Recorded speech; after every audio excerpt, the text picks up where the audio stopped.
ফিলিস্তিনি সাংবাদিক ও ভিডিওগ্রাফার আনাস আল শারিফ, যিনি আল জাজিরা আরবির জন্য উত্তর গাজা থেকে যুদ্ধকালীন সামনের সারির খবর পরিবেশন করতেন।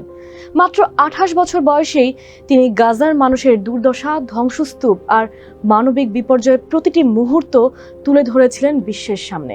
কিন্তু এই সাহসী সাংবাদিকের জীবন শেষ হয়ে গেল 10 অগস্ট ইসরায়েলের এক বিমান হামলায়।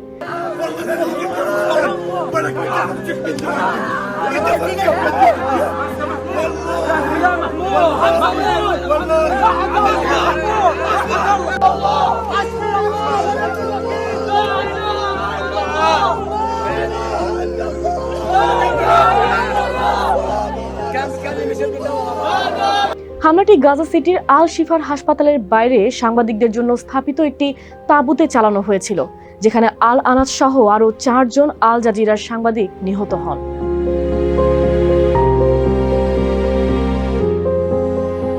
উনিশশো 96 সালে গাজা উপত্যকার জাবালিয়া শরণার্থী শিবিরে জন্ম আনাসের।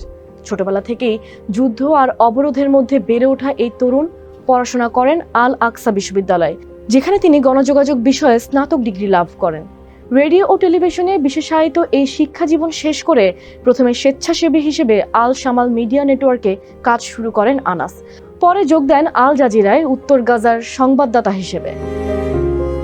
2023 সালে অক্টোবর থেকে শুরু হওয়া গাজা যুদ্ধের সময় আনাস হয়ে ওঠেন আন্তর্জাতিক মিডিয়ায় গাজার মুখপাত্রের মতো।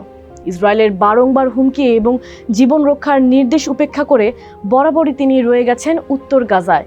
প্রতিবেদনের খবর, ভিডিও এবং লাইভ প্রতিবেদনে তিনি দেখিয়েছেন বোমাবর্ষণ, গণহত্যা, গণউচ্ছেদ এবং খাদ্য ওষুধের সংকটে ভুগতে থাকা গাজার মানুষের চিত্র।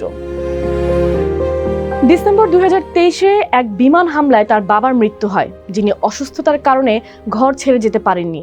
এই ব্যক্তিগত ক্ষতি তাকে আরও দৃঢ় করে তোলে। তিনি বলেছিলেন, গাজার কষ্টের গল্প না বলা পর্যন্ত তিনি থামবেন না।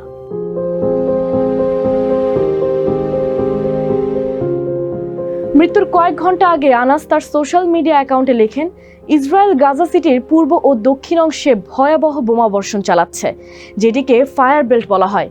তার শেষ ভিডিওতে শোনা যায় ক্রমাগত বিস্ফোরণের শব্দ আর আকাশ জুড়ে আগুনের ঝলকানি।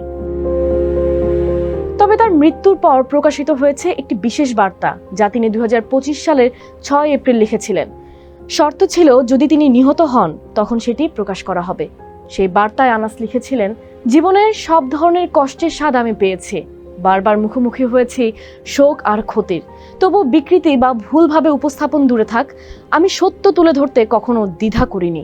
আশা করছি যারা নীরব থেকেছে, যারা আমাদের হত্যাকে মেনে নিয়েছে আর যারা আমাদের নিঃশ্বাস পর্যন্ত চেপে ধরেছে, তাদের ব্যাপারে আল্লাহ সাক্ষী থাকবেন।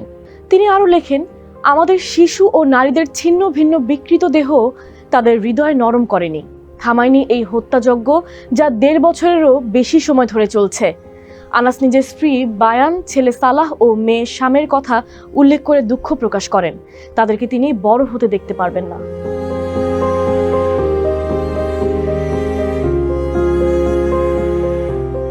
ইসরায়েলি সেনাবাহিনী দাবি করেছিল আনাস নাকি হামাসের একজন সদস্য এবং রকেট হামলায় জড়িত। তবে এই অভিযোগের কোনো প্রমাণ তারা প্রকাশ করেনি। জাতিসংঘের বিশেষ প্রতিবেদনকারী আইরিন খান এবং আন্তর্জাতিক মানবাধিকার সংস্থাগুলো এই অভিযোগকে মিথ্যা ও সাংবাদিক হত্যার যৌক্তিকতা তৈরি করার চেষ্টা বলে অভিহিত করেছে। আল জাজিরাও বলেছে এটি তাদের সাংবাদিকদের ভয় দেখানো ও হত্যাকে বৈধ করার চেষ্টা।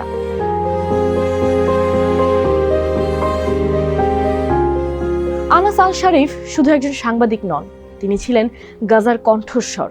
আন্তর্জাতিক সাংবাদিকরা যেখানে ঢুকতে পারছিলেন না, সেখান থেকে তিনি যুদ্ধের নৃশংসতা তুলে ধরেছিলেন। এজন্যই সহকর্মীরা তাকে বলতেন উত্তর গাজার শেষ জীবিত আল জাজিরা সাংবাদিক।